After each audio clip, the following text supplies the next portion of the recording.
Hello বন্ধুরা, Rannu tiptop cooking থেকে আপনাদের সকল বন্ধুদের স্বাগত জানাই। আজকের আমার রেসিপি হচ্ছে ডিমের পোচ, যেটা বাচ্চারা বড়রা সকলে ভালোবাসে। ডিমের পোচ খেতে তো এমনিতেই সকলে ভালোবাসে। তো আমার রেসিপি ডিমের পোচ। তো আমি এই রেসিপিটি শুরু করব।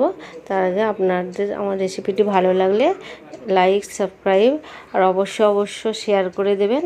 অবশ্যই যারা আমার চ্যানেলকে সাবস্ক্রাইব করেছে তাদের জন্য অনেক অনেক ভালোবাসা, আর যারা করেননি তারা নিত্য নতুন ভিডিও দেখার জন্য অল নোটিফিকেশনটা অন করে দেবেন আর সাবস্ক্রাইব করে দেবেন। দেখুন দেখুন এইভাবে এইরকম পুরো কাঁচা ডিমের করলে বাচ্চারা এই ধরনের কুসুমটা হয়ে থাকে গোটা, বাচ্চারা খেতে ভালোবাসে। আপনারা এইভাবে বাড়িতে করে দেখবেন, খুব দারুণ হয় এটা খেতে। দেখুন আমি এখানে তেল দিয়ে দিচ্ছি। এই মশলা কারির জন্য তেলটা একটু বেশি করে লাগবে। দেখুন আমি এখানে তেল একটু বেশি করে তেল দিয়ে দিলাম। তেলটা গরম হবে, আমি এখানে পেঁয়াজ কুচিয়ে রেখে দিয়েছি। তেল গরম হয়ে গেছে, এখানে আমি দুটো দালচিনি, দুটো এলাচ আর দুটো লং দিয়ে দিচ্ছি, কারণ গোটা মশলার ফ্লেভারটা বেশি আসে। আর এখানে আমি তেজপাতা নিচ্ছি, তেজপাতা দিয়ে দিলাম। মশলা হয়ে গেছে, এখানে আমি পেঁয়াজ কুচি করে রেখেছিলাম, সেই পেঁয়াজ কুচিটা দিয়ে দিচ্ছি তেলের মধ্যে। দেখুন এখানে পেঁয়াজটা একদম গোল্ডেন কালারে করে নেবো আমি ভেজে। তারপর আমি এর উপরে মশলা দেবো, আদা রসুন দেবো। দেখুন এখানে আমি আদা রসুনের পেস্ট দিয়ে দিচ্ছি হাফ চা চামচ। এটাকে আমি ভালো করে এর সাথে ভেজে নেবো। আদা রসুনের পেস্টের স্মেলটা যাতে না ভাজা হয়ে গেলে বেরোবে না, ওই জন্য ভালো করে ভেজে নিচ্ছি। এখানে আমার মশলাটা ভাজা ভাজা হয়ে গেছে একদম, দেখুন গোল্ডেন কালারের হয়ে এসছে। এবার এখানে আমি মশলাগুলো দিয়ে দেবো। দেখুন এখানে আমি 2 চা চামচ এখানে আমি লঙ্কা গুঁড়ো নিয়েছি কাশ্মীরি, আর এখানে হলুদ গুঁড়ো নিয়েছি, জিরা গুঁড়ো নিয়েছি 1 টেবিল চামচ, আর ধনে গুঁড়ো নিয়েছি 1 টেবিল চামচ, আর নুন নিয়েছি। এখানে আমি সব মশলাগুলো এর মধ্যে দিয়ে দেবো। গরম মশলাটা আমি এখন দিচ্ছি না, পরে দেবো। একদম অল্প পরিমাণে আমি এতে পানি দিয়ে দিচ্ছি, কারণ যাতে মশলাটা না পুড়ে যায়।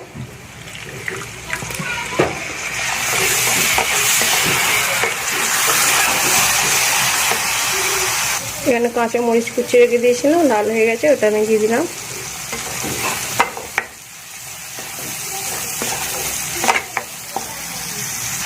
এখানে আমি কাজু বেটে রেখেছিলাম, সেটা আমি দিয়ে দিচ্ছি এর মধ্যে।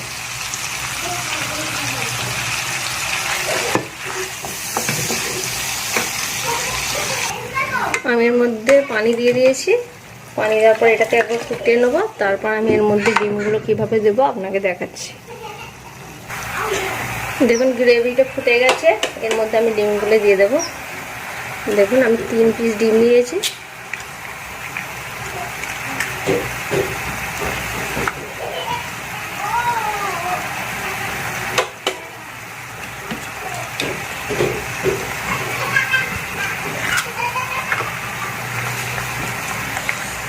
এই রেসিপিটা না খুব খেতে ভালো লাগে, আপনারা করে দেখবেন বাড়িতে, খুব সহজে।